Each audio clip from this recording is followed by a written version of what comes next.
All right. So this really smart lady said something really stupid. And we're going to discuss the something stupid that she said. Now, here's the thing. I have said some pretty stupid things in my life, and I hope that I'm not solely judged by the stupid things that I have said and the stupid things that I have done. So this is not my overall opinion of this woman.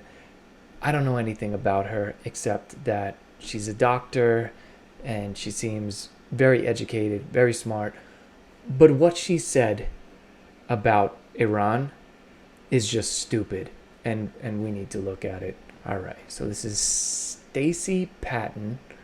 She's a journalist, and this is what she says. She went on this like rant about Trump and Iran and all of that stuff. Did I go too far? I went too far. There it is. Found it. And this is about the ceasefire. So she says Trump lied. CNN, Reuters, Associated Press, etc., etc. The Guardian all ran with it, but Iran called BS in real time. There was no ceasefire. There was Iran basically saying if Israel stops bombing us by 4 a.m., blah, blah, blah, blah, blah, blah, blah, blah. This is what I want to get to. This right here. So why did every major Western outlet run with the lie?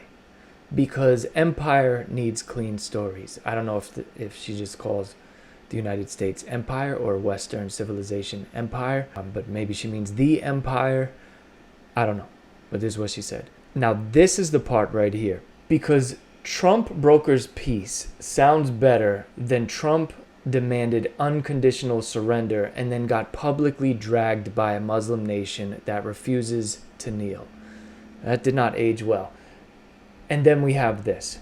And this is the part that we're going to discuss. I think this is one of the stupidest things anybody could say.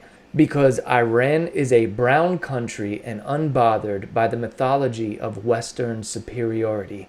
And that scares the hell out of people who still think colonial power means global control and invincibility. Well, I can tell you this. They are not unbothered by the mythology of Western superiority. They are currently bowing to Western superiority. They don't want no smoke with the United States. But that's not what this discussion is about. So there's this running theme right now for anyone who is critical of Israel. And believe me, there's plenty of things that you could be critical about with Israel. But let's not be stupid here. You can hate Western civilization, you can hate Donald Trump, you can hate conservatives, you can hate Israel, you can hate white people, you can hate colonization, you can hate all of that stuff.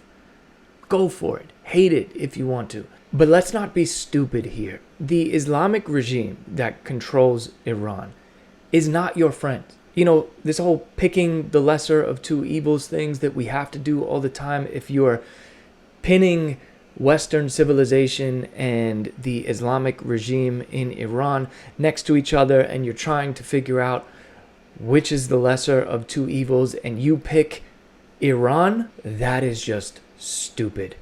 Absolutely stupid. And calling them a brown country that is unbothered by the mythology of Western superiority, don't think that they are better simply because they are brown and Western civilization, in your opinion, is white civilization. It doesn't matter what color they are. They are not your friend. It's interesting to me that people who praise regimes like Iran are sitting comfortably, safely in the West. You know, where we can enjoy freedom of speech, freedom of religion, freedom of personal choice, freedom to criticize the government, freedom to wear whatever we want, freedom to love whoever we want. They hate Western civilization, but they sure do enjoy its benefits. They use platforms created by capitalism and Western civilization in order to trash Western civilization while glorifying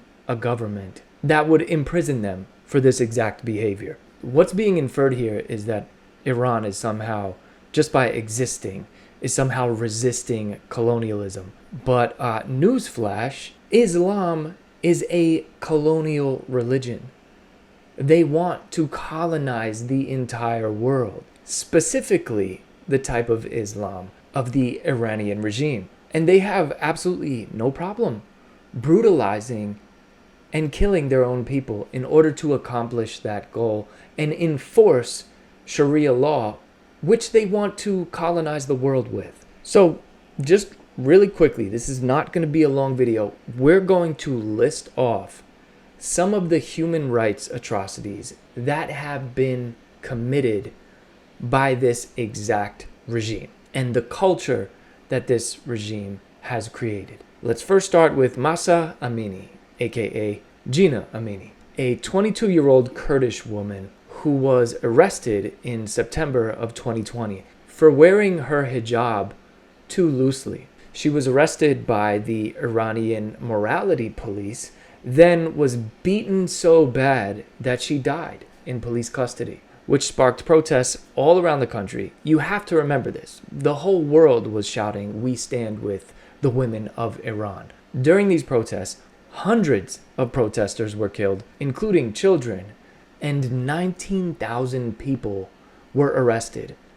Some of those people died in jail, and others just straight up disappeared. We also have, in 2019, Yasaman Ariani, who filmed herself handing out flowers on a train on International Women's Day, who then got arrested and sentenced to 16 years in prison because while she was filming herself, she was not wearing her hijab.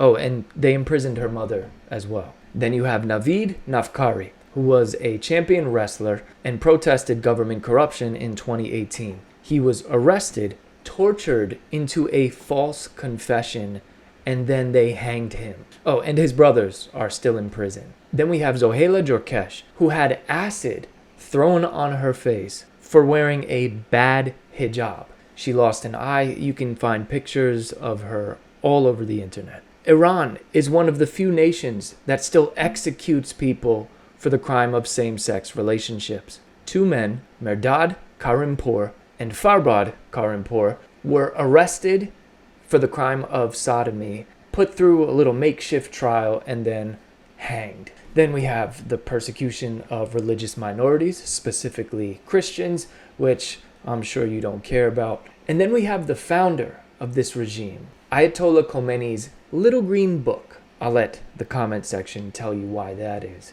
Currently, Iran's legal age for marriage is 13, but the courts can still approve a marriage as young as 9 years old, and even younger in rural areas. This Green Book is one of the foundations for this regime's laws. I could go on and on and on, but here's the thing. I know that for many people who hate the West, when you have a country who champions the slogan, "Death to America," it can seem like it's a good idea to support them because you both have the same ambitions. But trust me when I tell you, they are not your friend. God bless. I'll see you guys on the next one.